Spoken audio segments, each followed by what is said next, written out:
नमस्कार दर्शक बंधु आपण को आम चैनल को स्वागत। आमर आजिर यही भिडियोटी तुला राशि व्यक्ति विशेषंक पई बहुत गुरुत्वपूर्ण रही। सेथिपाई आपण धैर्यर सहित यही भिडियोटी को शेष पर्यंत देखंतु। आपणकर व्यस्त समय मध्यरु 10 मिनिट समय आपण निज पई दियंतु एवं निज भविष्यत विषय रे जानंतु। देखंतु एही वीडियो रे आपण सही 6टी भविष्यतवाणी विषय रे जानिबे जहा 2025 ओडिया नूतन पांजी अनुसार ग्रह मानकर गोचर अनुसार आपणक जीवन रे निश्चित घटिबो एवं आपण लेखि रखंतु यह संपूर्ण सत्य अटे। आपणक जीवन रे 2025 ओडिया नववर्ष परे एही सबु तारीख गुड़िकरे गुरुत्वपूर्ण घटना मान निश्चित घटिब जहा आपणकर भाग्य एवं भविष्यत को परिवर्तन करिब। किंतु सर्वप्रथमे जानि रखिबा अत्यंत आवश्यक जे समस्तंकर जन्म कुंडली भिन्न भिन्न होइथाए एवं पूर्व जन्मर कर्म अनुसारे एही जन्मर कुंडली प्रस्तुत होइथाए। सेथिपाई आपणक कुंडली अनुसारे आपणक जीवन रे जहा घटिबार थिबो ताहा निश्चित घटिबो। किंतु धर्मशास्त्र एवं ज्योतिष शास्त्र साहाय्य रे आपण भविष्यत रे हेबाकु थिबा घटना विषय रे आगुआ जानि परिबे एवं प्रतिकार मध्य करी आपण बड़ घटना को छोट करि परिबे। ता सहित देखंतु ग्रह मानकर गोचर जहा समस्त ब्रह्मांडर गोचर करूछंती से माने आम समस्तक जीवन रे बड़ प्रभाव पकाई थांती। किछि ग्रह मानकर गोचर राशि परिवर्तन आम मानंकु शुभाशुभ फल देबा पई प्रतिज्ञाबद्ध होई थांती एवं किछि ग्रहंकर गोचर अशुभ फल मध्य प्रदान करि थाए। सेथिपाई एही 2025 ओडिया नववर्ष परे आपण देखिबे आपणक जीवन रे बड़ परिवर्तन आसीबो। किंतु परिवर्तन खराब ना भल रहिबो ताहा जानिबा पई आपण भिडियोटी को शेष पर्यंत देखंतु। शेष पर्यंत देखिले आपण जानि परिबे जे कोन रहिछि एही 6टी भविष्यतवाणी जहा आपणक जीवन रे एही ओडिया नववर्ष परे घटिबा को जाउछि। किंतु भिडियोटी आरंभ करिबा पूर्वरु जदि आपणकर भी तुला राशि होइथाए एवं आपण भी ईश्वर को आंतरिक भक्ति एवं विश्वास करती तेबे भिडियोटी को लाइक करंतु एवं कमेंट बॉक्स रे जय जगन्नाथ जय मां लक्ष्मी अवश्य लिखि दियंतु।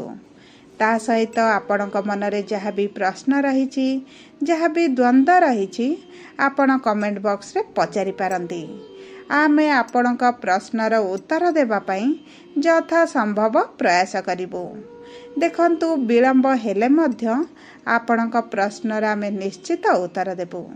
एबे आसंतु भिडियोटी को आग को बढ़ाइबा एवं सही 6टी भविष्यतवाणी विषय रे जानिबा जहा ओडिया नूतन पांजी अनुसारे आपणक जीवन रे निश्चित घटिबा। किंतु आपण ध्यान देई बुझिबार अछि जे केउ क्षेत्र रे ही परिवर्तन घटिबा। आपणकर शिक्षा रे ना क्यारियर रे ना प्रेम संपर्क रे ना वैवाहिक संपर्क रे ना आपणक स्वास्थ्य रे। सेथिपाई आपण टिके ध्यान देई देखंतु एवं बुझंतु। ता सहित देखंतु दर्शक बंधु आमर ही कार्यक्रमटी आपणकर जन्म राशि बा चंद्र राशि उपरे आधारित होईछि। जदि आपण आपणकर जन्म राशि कौन जानि नाहंती एवं नाम राशि को व्यवहार करी समस्त कार्य करूछंती तेबे आपण कमेंट बॉक्स रे निजर जन्म तारीख जन्म समय एवं जन्म स्थान लिखि जणांतु।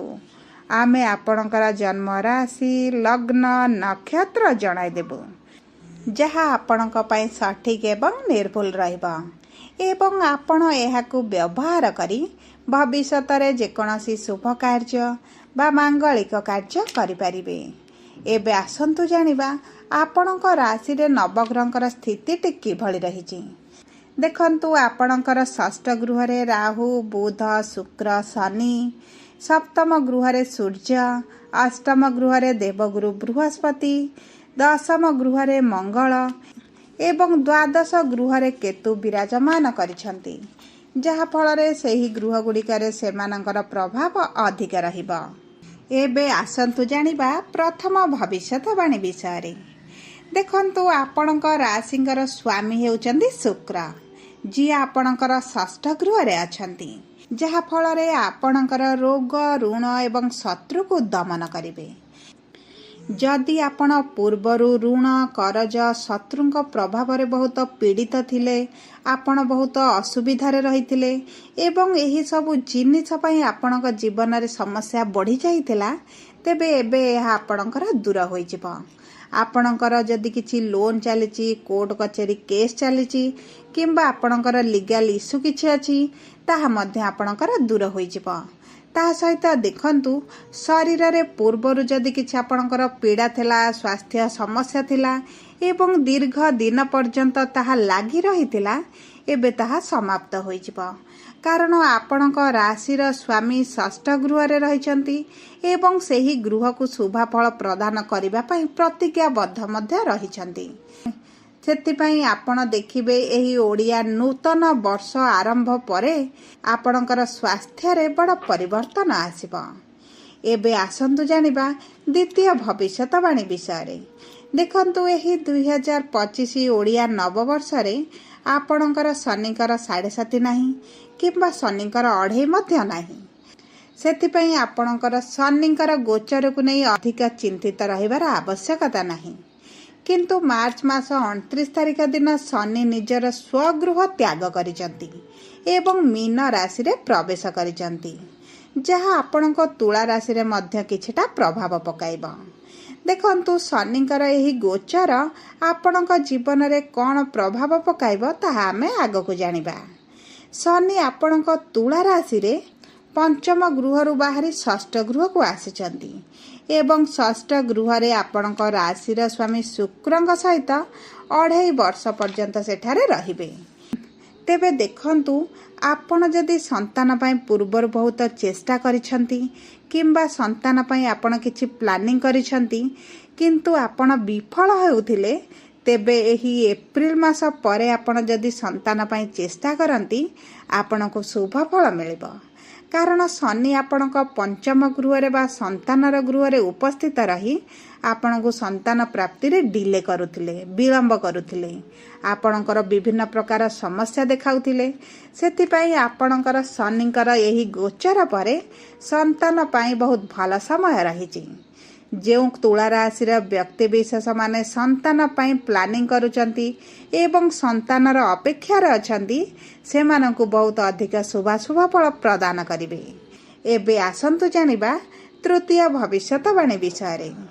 देखंतु आपणक राशि रे शनि षष्ठ गृह को दीर्घ 30 वर्ष पर गोचर करिसंती, जहा एक शुभ संयोग अटे। यह आपणकु अधिक शुभ फल प्रदान करिबो, कारण षष्ठ गृह रे शनि अधिक शुभ फल प्रदान करिथांती। जदि तुला राशिर व्यक्ति मानकर रोग ऋण शत्रु कोर्ट कचेरी रे फसी रहिचंती, तेबे लेखि रखंतु एही 2025 ओडिया मास परे शनि आपणकु स्वयं सेही सब समस्या बाहर को काढिबे। आपणक जीवन रु एही सब समस्या धीरे धीरे दूर करिवे। विशेष भाव में आपण माने आपणक शत्रु को दमन करिबा आरंभ करिवे। आपणक उपरे शत्रु मानकर जो प्रकोप रहितला ताहा मध्य आपे आपे दूर होई जिवो। देखंतु दर्शक बंधु, एही वीडियो रे आमे जो 6टी भविष्यवाणी कहिबु ताहा आपणक सहित निश्चित भाव में घटिबो एवं आपण एहा लेखि मध्य रखंतु। षष्ठ गृह रे शनिकर उपस्थित हेतु आपण लव रिलेशन उपरे टिके ध्यान देबे। आपण आपणक मां को स्वास्थ्य उपरे टिके अधिक ध्यान देवार आवश्यकता अछि, कारण आपणक मां कर गृह बा चतुर्थ गृह को शनिकर दृष्टि रहिबा, जहा फल रे आपणक मां को स्वास्थ्य रे किछिटा समस्या आसी पारे, जहा को आपण को टिके दृष्टि देबा को पड़िबो, दायित्व नेबा को पड़िबो एवं आपणक मां को सहित आपणक संपर्क को मजबूत मध्य करबा को पड़िबो। एबे आसंतु जानिबा चतुर्थ भविष्यवाणी विषय रे। देखंतु देवगुरु बृहस्पति एही 2025 ओडिया पांजी अनुसार आपणकर अष्टम गृह बाहरी नवम गृह को मे मास 15 तारिख दिन प्रवेश करिवे एवं नवम गृह विराजमान करी आपणकर लग्न भाव तृतीय भाव एवं पंचम भाव को दृष्टि देवे जहा फल आपण जदि किछि ऑनलाइन काम करुछंती किंबा डिजिटल मीडिया रे काम करुछंती तेबे यह आपण को बहुत अधिक शुभ फल प्रदान करिबा। देखंतु दीर्घ 12 वर्ष परे आपणक भाग्यर स्वामी प्रभु बृहस्पति आपणक भाग्यर गृह रे विराजमान हेबे माने आपण को तीर्थ यात्रा कराइबे आपणकर आध्यात्मिक दिगपति रुचि बढ़िबा आपणकर मैच्योरिटी बढ़ि जिवो आपण को मान सम्मान मिलिबा एवं देखंतु गुरु आपणकर नवम गृह को आसी आपणकर प्रथम गृह को दृष्टि देबे जहा फल रे आपणक व्यक्तित्व रे बड़ परिवर्तन आसीबा जहा आपणक पई बहुत अधिक शुभ रहिछि एवं एही वर्ष आपणकर भाग्य पई बहुत भल रहिछि आपणक भाग्य भरोसा रे आपण जहा करिवे देवगुरु बृहस्पति आपणक ऊपर आशीर्वाद रखिबे। एबे आसंतु जानिबा पंचम भविष्यवाणी विषय देखंतु एही मे मास 18 तारिख दिन राहु आपणक षष्ठ गृह बाहरी आपणकर पंचम गृह को आसीबे देखंतु दीर्घ 18 वर्ष परे राहु आपणकर पंचम गृह को गोचर करुछंती जहा फल रे आपणकर माइंड टिके डाइवर्ट होई पारे आपणकर पाठ पढ़ारु मन टिके हटि पारे सेतिपई आपण जहाँ भी शिक्षा संबंधित निष्पत्ति नेबाकु चाहुचंती आपण एही एप्रिल एवं मे मास 18 तारिख पूर्वरु नेले आपणक पई बहुत अधिक भल रहिबो आपण बहुत अधिक शुभ फल मध्य पाइबे तेणु करी मे मास 18 तारिख परे विद्यार्थी मानकर माइंड डाइवर्ट हेबा जहा फल रे आपण कहा कथारे अधिक जल्दी आसंतु नाही ता सहित आपणक प्रेम संपर्क रे मिसअंडरस्टैंडिंग ब्रेकअप वाली परिस्थिति मध्य आसी पारे एवं किछिटा मनमालिन परिस्थिति मध्य सृष्टि होई पारे सेति प्रति मध्य आपण टिके दृष्टि देबे। सबुठारु गुरुत्वपूर्ण हैला राहु जेतेबेले आपणकर पंचम गृह को आसंती आपणक स्टोमाक रे किछिटा समस्या सृष्टि करि पारंती सेतिपई आपण आपणक स्वास्थ्य रे मध्य टिके अधिक ध्यान देबार आवश्यकता अछि।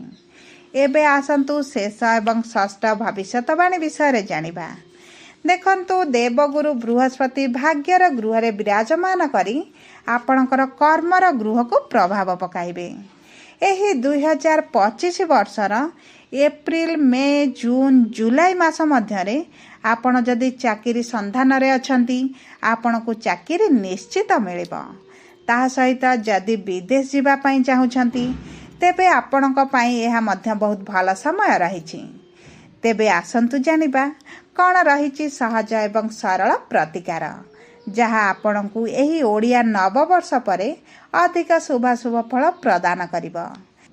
देखंतु आपण प्रतिदिन पक्षी को किछि खाद्य पानीय दियंतु एवं शनिकर बीज मंत्र मध्य जप करिबा आरंभ करंतु आपण हनुमान चालीसा पाठ करंतु एवं नियमित भाव में सूर्य को जल अर्पण करंतु जहाँ आपण को बहुत अधिक शुभ फल प्रदान करिबो।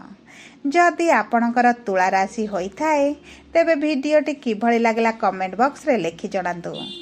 जदि आपणक प्रियजनकर तुला राशि होइथाए तेबे भिडियोटी तांका सह शेयर करंतु।